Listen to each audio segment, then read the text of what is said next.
কখনো কি এমন হয়েছে রাত গভীর, চারপাশ নিস্তব্ধ, আপনার বুকের ভেতর কষ্ট জমে আছে পাহাড়ের মতো, কিন্তু কাউকে বলতে পারছেন না? মানুষ আপনাকে ভুল বুঝেছে, প্রিয় মানুষ ছেড়ে চলে গেছে, দুনিয়ার দরজাগুলো একে একে বন্ধ হয়ে গেছে, আর ঠিক তখনই আপনার ঠোঁট কেঁপে উঠে বলেছে, ইয়া আল্লাহ।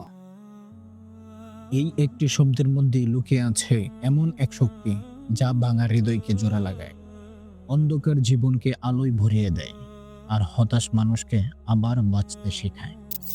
আজ আমরা কথা বলবো দোয়া নিয়ে, শুধু মুখের কিছু শব্দ নয়, বরং এমন এক ইবাদত নিয়ে যেটা সরাসরি আপনাকে আপনার রবের সাথে যুক্ত করে।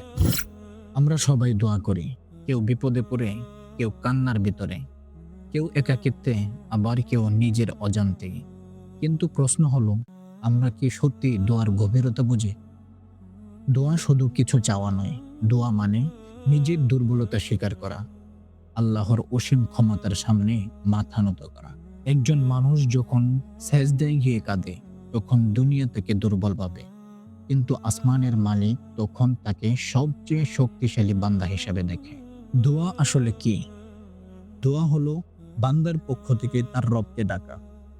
এই প্রসঙ্গে আল্লাহ তাআলা বলেন, তোমাদের রব বলেছেন, তোমরা আমাকে ডাকো, আমি তোমাদের ডাকে সাড়া দিই। একটু ভাবুন তো, পৃথিবীর কোন রাজা বাচ্চা কি আছে যে বলবে, তোমরা আমাকে ডাকো, আমি তোমাদের ডাকে সাড়া দিন? কোনো ক্ষমতাবান মানুষ কি 24 ঘন্টা সবার কথা শোনার জন্য প্রস্তুত থাকে? কিন্তু তিনি নিজেই বলছেন, আমাকে ডাকো, আমি তোমাদের ডাকে সাড়া দেব। অনেকেই হয়তো ভাবছেন, আল্লাহ তো সব জানেন, তাহলে আলাদা করে বলার কি দরকার? আল্লাহ শুধু আপনার প্রয়োজন জানতেই চান না। তিনি চান আপনি যেন তার কাছেই আপনার শতটা আবদার পেশ করেন, কারণ এই চাওয়াটাই ইবাদত। এই প্রসঙ্গে রাসূল সাল্লাল্লাহু আলাইহি ওয়াসাল্লাম বলেছেন, আর-দুআউ হুয়াল ইবাদাহ, দোয়াই হলো ইবাদত। প্রিয় ভাই ও বোনেরা, আপনি হয়তো অনেক মানুষের দরজায় গিয়েছেন, অনেকেই ফিরিয়ে দিয়েছে, অনেকেই আপনার কষ্ট বোঝেনি, কিন্তু একটি দরজা আছে, যে দরজা কখনো বন্ধ হয় না, সেটা হলো আল্লাহর দরজা। আপনি পাপী হতে পারেন, ব্যর্থ হতে পারেন, হতাশ হতে পারেন, তবু আল্লাহ বলছেন, আমাকে ডাকো।